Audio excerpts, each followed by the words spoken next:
Build your future with quality education. Emmanuel Arasar JJ College of Engineering and Polytechnic, Marthandam. Admissions open now.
இப்படி போர்க்களமாக காட்சியளிக்கக்கூடிய இடம் தஞ்சை.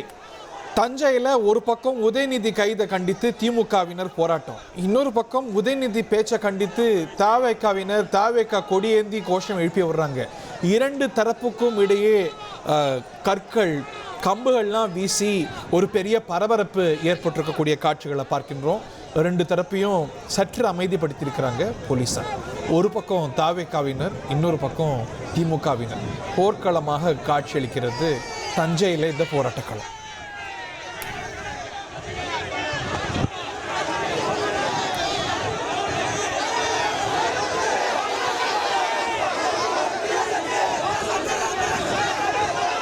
தஞ்சை தான் அழைத்து வரப்படுறார் உதயநிதி ஸ்டாலின். அங்கே நீதிமன்றத்தில் ஆஜர்படுத்தப்படுவார். 9 பிரிவுகளில் அவர் மேலே வழக்கு பதியப்பட்டிருக்கிறது.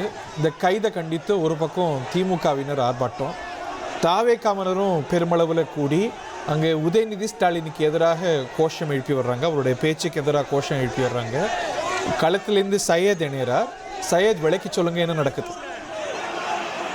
தஞ்சாவூரில் நேற்று திமுக சார்பில் நடைபெற்ற கண்டன ஆர்ப்பாட்டத்தில் பெண்களை இணையாக பேசியதாக எதிர்கட்சித் தலைவர் உதயநிதி ஸ்டாலினை கண்டித்து தமிழக வெற்றி கழகம் சார்பில் தஞ்சை பலகல் கட்டிடம் முன்பு ஆர்ப்பாட்டம் என்பது நடைபெற்று வருகிறது. இந்த நிலையில் பார்த்தீங்கன்னா எதிர்கட்சித் தலைவர் உதயநிதி ஸ்டாலினை விடுவிக்க கோரி தஞ்சை ரயில் நிலையத்திலிருந்து திமுகவினர் கிட்டத்தட்ட 300-400க்கும் மேற்பட்ட திமுகவினர் பேரணியாக அண்ணா சிலை முன்பாக அவர் போராட்டத்தில் ஈடுபட்டனர். அப்பொழுது தாவேகா கட்சி கொடிகளை சில நபர்கள் தூக்கி வீசி எறிவினர். இதனால் ஆச்சரியமடைந்த தாவேகாவினர் ஆர்ப்பாட்டத்தில் இருந்த அனைவருமே ஒன்று கூடி நேரடியாக அண்ணா சிலை பகுதியில் குவிய தொடங்கினர். இதனால் ஒரு பதற்றமான ஒரு சூழல் ஏற்பட்டிருக்கிறது. தற்போது இரு தரப்பினரும் இந்த பக்கம் ஒரு 500 பேர், அந்த பக்கம் ஒரு 500 பேர், ரெண்டு பேருமே போர்க்களம் போல்தான் தஞ்சை அண்ணா சிலை பகுதி காணப்படுகிறது. உடனடியாக ரெண்டு பேருமே ஆக்ரோஷமாக தற்போது கண்டன ஆர்ப்பாட்டத்தில் ஈடுபட்டு வர்றாங்க. உடனடியாக திமுகவினர் தற்போது தமிழ்நாடு முதலமைச்சர் விஜயோட உருவபொம்மை இருக்கு தற்போது போராட்டத்தில் ஈடுபட்டு வர்றாங்க. இந்த இடையில பாத்தீங்கன்னா கட்சி நிர்வாகிகளே கடும் வாக்குவாதம் என்பது நடைபெற்று வருகிறது. நபர்கள் காலணிகளை வீசி போராட்டத்தில் ஈடுபட்டு வருகிறது. அதே போல கட்சி கொடிகளையும் தூக்கி அதை வைத்திருக்கக்கூடிய அந்த கொடி கம்பங்களை தூக்கி தாக்குதல் நடத்தப்பட்டிருக்கிறது. தஞ்சை அண்ணா தலைவர பூமியாக தான் காட்சியளித்து வருகிறது.